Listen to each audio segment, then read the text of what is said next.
I'm Smita Sharma, and let's get in some breaking news that's coming in from Beijing at this point in time. Now, China has reportedly said that it is ready to approve application to designate Jaish-e-Mohammed chief Masood Azhar as a global terrorist if there is solid evidence. Now, remember, China has consistently blocked India's bid to designate Masood Azhar as a terrorist. India had moved that resolution at the Security Council Committee 1267 last year. China put it on technical hold, eventually, of course, using its veto to block the move on 30th December last year. And it also, in fact, barred another fresh move by US and other co-sponsors of another fresh resolution early this year. Let me get in a word from Anand Krishnan, my colleague in Beijing. Anand, how does one look at it really? Because if this is a resolution that has the support of countries like France, UK, what solid evidence is China really referring to?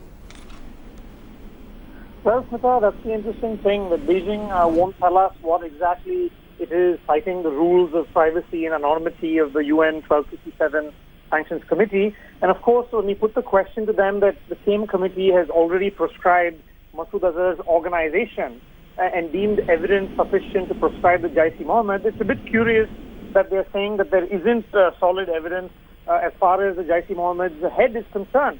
But the bottom line is that as Foreign Secretary Jaishankar comes to Beijing next week, China pretty much saying very clearly that on the two most contentious issues, the UNSC and the nuclear suppliers group, that its position is still very much what it was last year. Okay, so there are two crucial issues. One, of course, on Jaish-e-Mohammed's chief Masood Azhar. The other, as you mentioned, Anant, on that nuclear supplies group also. China still maintaining that non-proliferation treaty, the NPT, remains the cornerstone for entry of any country. So is this really trying to be more reconciliatory ahead of that Foreign Secretary S. Jaishankar's visit? How does one read this, Anant? I think, Sudha, it's fair to say that the message that they're saying, at least publicly, is that they aren't convinced and moved by India's arguments on both issues. And it seems that on the nuclear suppliers group, as far as India is concerned, and as you very well know, having reported on the plenary in Seoul, that India's best bet probably would be to turn the other 3 or 4 countries that also raised concerns about allowing India as a non-signatory to the NPT, and isolating China would perhaps be the end game as far as India is concerned. So I think Beijing's message is pretty much that on both issues, as things stand, it appears that they're very much unmoved. Anand, in terms of Masood Azhar, of course, we have seen India, especially in the Pathankot attacks, India considers that Masood Azhar was the mastermind for those attacks. There have been satellite call details apparently shared. And if there is no evidence, why would other countries like US or France co-sponsor those resolutions? And US even moved a resolution on its own this year in Jan, just as the Obama administration was outgoing. Any sense from the Chinese spokespersons or officials on this question? Well, Smita, I think it's nobody's contention that there's insufficient evidence or doubt about Masood Azhar, who himself has made public statements targeting India and on terrorism. It's very clear that even if China sort of uses the public argument of no evidence and sort of uses to its advantage the very arcane and very strange workings of this very anonymous UN 1267 Sanctions Committee group, the very fact is that even as Chinese experts are probably more candid in saying that it's all about Pakistan. And China is ultimately driven by its short-term interests and its relationship with Pakistan, which is deepening very rapidly. And that's pretty much what is China's abiding impetus, and not really the question of evidence as they publicly claim it to be. So, Anand, what are you learning when Foreign Secretary S. Jaishankar reaches there? He's, of course, been to Colombo, Dhaka, and will be heading to Beijing. Is this going to be a crucial issue on the table? Well, Smita, I think it's fair to say that both these issues are certainly going to be discussed.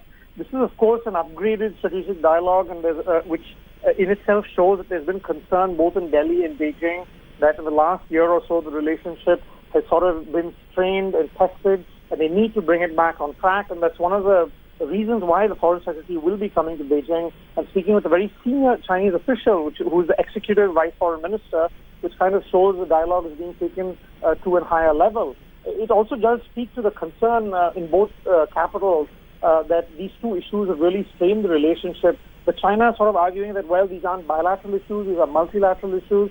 Delhi, of course, doesn't see it that way. And whether or not they can bridge their differences when Foreign Secretary Jaishankar comes here, I think still remains to be seen. Just one final question, Anant. We recently saw, of course, as usual, Global Times react to the issue of some Taiwanese people visiting India, which India said was an informal issue. So amidst these irritants, when India, China once again sit down to talk, which are the common grounds that they'll really seek? Well, that's the thing, Smita. I think the biggest difference from now in the relationship compared to maybe 2-3 years ago is that it's very difficult for us to actually think of what the commonalities are. In the past, perhaps you could see that they had common interests on trade talks, but right now when you're looking at the number of strains that are coming up from Taiwan now to Tibet and two other issues like the nuclear suppliers group and UNSC that we mentioned, it clearly seems that the tensions are very much outweighing what the commonalities are. So I think that's going to be the challenge for both countries, is to try and find a way to bring ties back on track, and especially as Prime Minister comes to China later this year for the BRICS summit. So perhaps we can expect them to focus a little bit about what's going to be coming out of the BRICS summit and the Prime Minister's visit. But besides that, it's very difficult to see what the convergences are at this present moment. Okay, many thanks. Appreciate you joining us with all those details and that exclusive news break from Beijing. Anant Krishnan reporting that once again China has in a way sided with Pakistan on the issue of course, being defensive about Jaish-e-Mohammed chief Masood Azhar. China saying that if there is solid evidence, they can support India's bid to designate Masood Azhar as a global terrorist in the UNSC 1267 committee. And remember, this ahead of Foreign Secretary S. Jaishankar's visit to Beijing this week.